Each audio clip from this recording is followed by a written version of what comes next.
ago, community pantry goes viral with a group of women howling tray of eggs and other foods. They left almost nothing. In this case, how would you know if it is right or wrong? Have a blessed day, everyone. I'm Jana Kate Di Sarmiento from Group 1. In this report, we will address the question, what is discourse ethics and how important it is?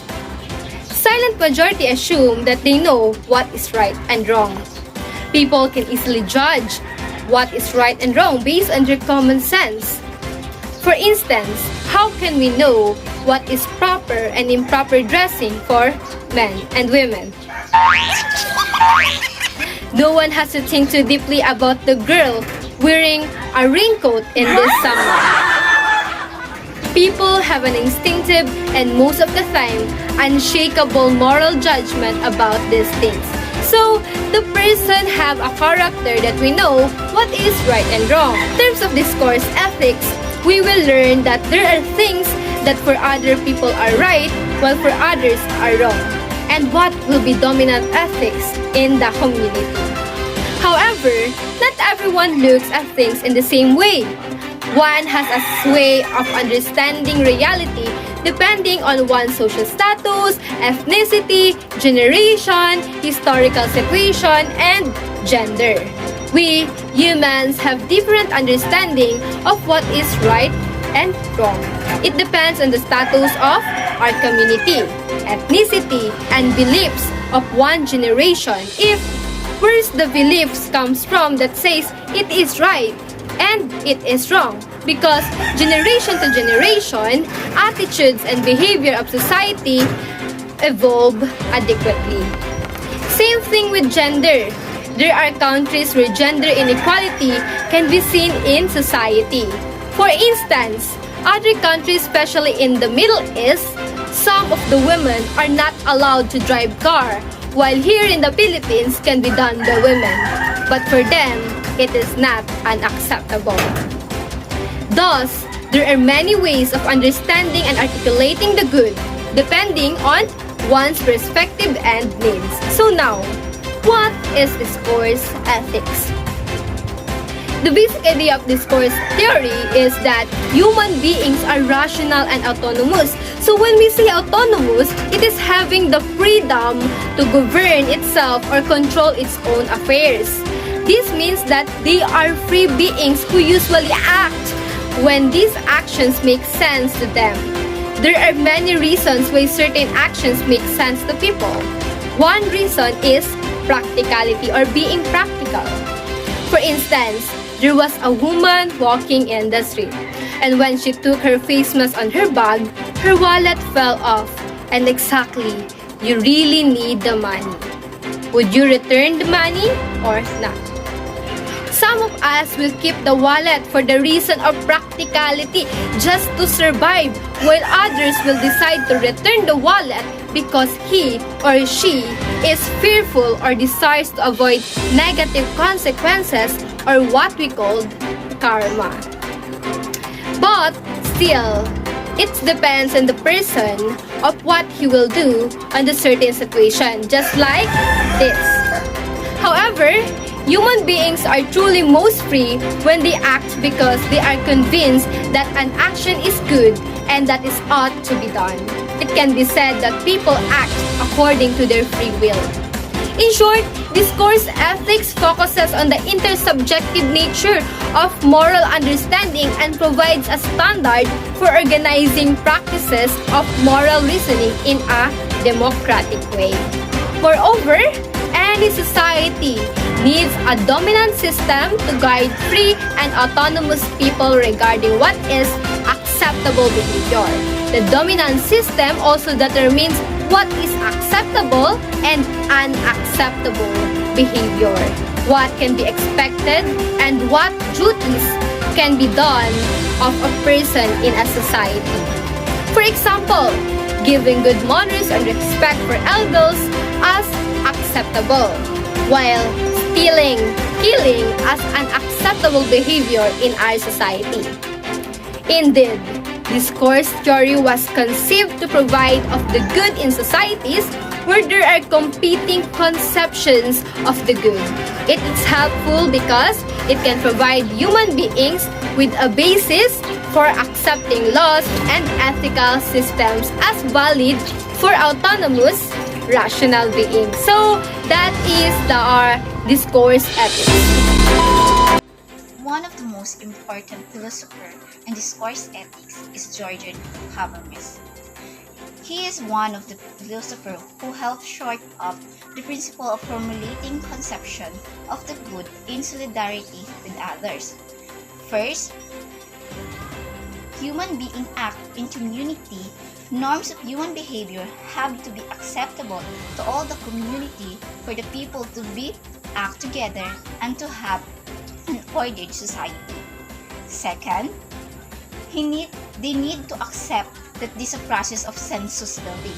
When we say census building, it is a community or a group who make things for the interest of others, or they build we can say that they build something interesting things for the others to be up or to have unity.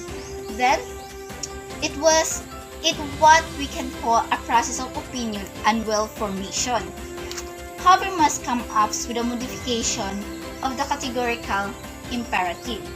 He processed the following condition of acceptable of a norm.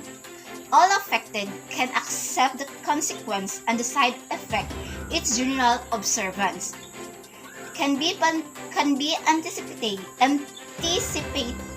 to have for the satisfaction for everyone's interest. And the best example for this Georgian Habermas theory is the South Korean Purple Island. If you search it in the internet, you can see that their community have a solidarity. Why? It's because they have an idea to make their community to become unique in other community. We can say that their houses, their buildings, or their roads are all purple. So that with that they earn money by the tourism, and all of that is for the interest or for the satisfaction of the people who are in that community. Because of the solidarity, they become famous, or we can say they can when we can say they are so have a unity to make the people in that community be happy of what they do. And then do you know I know you are familiar of the sayings that no man is an island, and I do believe in that saying because the man can success without the others, because we need a solidarity or unity to have a successful life. And that's all. Thank you. Next, importance and basic characteristics of discourse ethics. The process must take place in a argumentative form or through the regulated exchange of information and reasons among parties who introduce and critically test proposals, that both parties can share their thoughts and ideas. The process must be critical. Best proposal is the exchange of information and reasons. Deliberations are exclusive and public. No one is excluded, and those who may be possible affected are given an equal chance to take part. Deliberations are exclusive and public. Exclusive means open to everyone, so the discussion will be made in public where everyone has an equal chance to take part on it. In additional, deliberations are concerned and participants are bound only by the preposition of communication and rules and argumentation. Deliberation means whatever the given argument presented, whether to trigger the audience or the point that it seems like insensitive, and it doesn't matter because for them it's their way to present their task or point of view to a certain thing. It's their choice of words, and participants are excluded to that. Number 4. Deliberations are free of any internal coercion that could detract from the equality of the participants. The taking yes-no position is motivated solely by the unforced phone of better argument. Aims in general or rationally motivated arguments and can In principle, be indefinitely continued or resumed at any time. Number 5. Political deliberations extend to any matter that can be regulated in the equal interest of all. Political deliberation also include the interpretation of needs and wants and the change of pre-political attitudes and preferences. Number 6. A we perspective, a shared we perspective is a community shared horizon of understanding that is born from the free, unfair engagement of persons who bear different frames for understanding the good. 5 and 6 explains about integration, meaning it's about understanding the interest of both party involved. In general explanation, the kind of discourse that we're talking about here is simple. Each party involved in the situation must follow the proper way to discuss the topic or subject matter without ad hominem. Basically, it follows the formalism of norms when debating or arguing one's point of view. The importance and basic characteristic of discourse ethics. Discourse ethics thus intends to define the conditions of a free and democratic discourse concerning important norms that affect all members of a community. It aims to do so in ways that are directly practical for the real and pressing problems facing both local and comprehensive communities. That's all for today, guys. Thank you for listening